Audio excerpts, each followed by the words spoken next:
بسم اللہ الرحمن الرحیم۔ السلام علیکم۔ ایک لڑکی کی داستان۔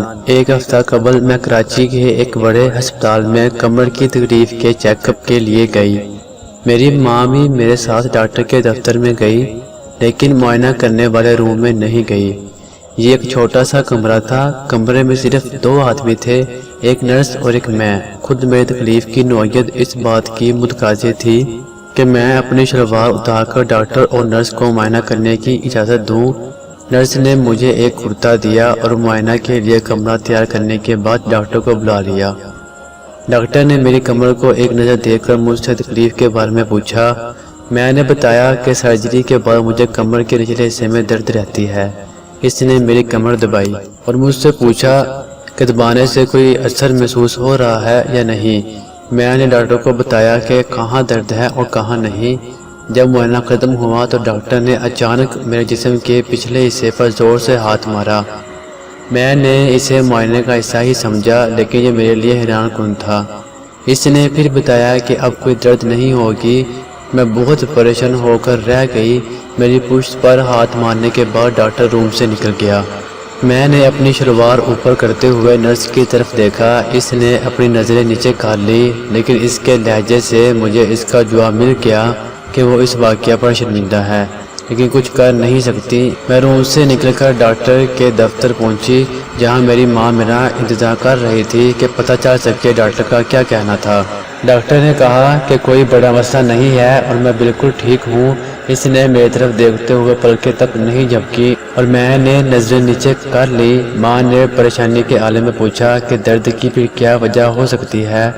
ڈاکٹر نے کہا کہ یہ کوئی بڑا مسئلہ نہیں ہے، نہ ہی اس کے لیے میڈیسن کی ضرورت ہے، بس آپ اس درد کو نظر انداز کر لیں، یہی کافی ہوگا۔ ہسپتال سے نکل کر گھر جاتے ہوئے وہ لمحہ بار بار میرے ذہن میں آتا رہا۔ میرا چہرہ بجھ گیا تھا اور ماں یوں پوچھ رہی تھی کہ آخر کیوں جو تم بالکل خاموش ہو گئی ہو۔ تب میں نے اس واقعہ کو ہمیشہ کے لیے اپنی دماغ میں دفن کرنے کا فیصلہ کر لیا۔ میں پوری طرح نہانا چاہتی تھی، کیونکہ مجھے ایسے محسوس ہو رہا تھا جیسے میں پلید ہو چکی ہوں۔ اپنے آپ سے مجھے نفرت محسوس ہو رہی تھی۔ نفرت کا لفظ بھی میرے احساسات کو بیان کرنے کے لیے چھوٹا محسوس ہو رہا تھا۔ میں اس عمل کو کسی بھی طرح معمولی قرار نہیں دے سکتی تھی۔ میں کسی طرح اس شخص کو بے گناہ قرار دینے کی ہمت کر پا رہی تھی اور نہ کوئی وجہ ڈھونڈ پا رہی تھی۔ میں نے کوشش کی کہ اسے ایک عام سی بات سمجھ کر بھول جاؤں، یا یہ سمجھ لوں کہ اس نے مجھے ایک چھوٹی بچی سمجھ کر مذاق کے طور پر ایسا کیا ہے، یا پھر شاید یہ اس کا اپنا انداز تھا۔ بات چاہے جو بھی ہو، کسی بھی ڈاکٹر کے لیے کسی حالت میں یہ جائز نہیں ہوتا کہ وہ اس طرح اپنے مریض کو ہاتھ لگائے۔ نہ ہی یہ طبی معائنہ کا حصہ تھا۔ کولے کو چھونا جسم کے کسی اور حصے کو چھونے سے بہت مختلف ہے۔ یہ ایک معمولی یا قابل فراموش حرکت نہیں ہے، خاص طور پر ایک مرد ڈاکٹر کے لیے۔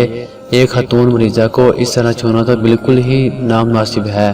آپ شاید سوچ رہے ہوں کہ ایک چھوٹے سے واقعہ کو میں اتنا بڑا پتنگڑ کیوں بنانا چاہتی ہوں۔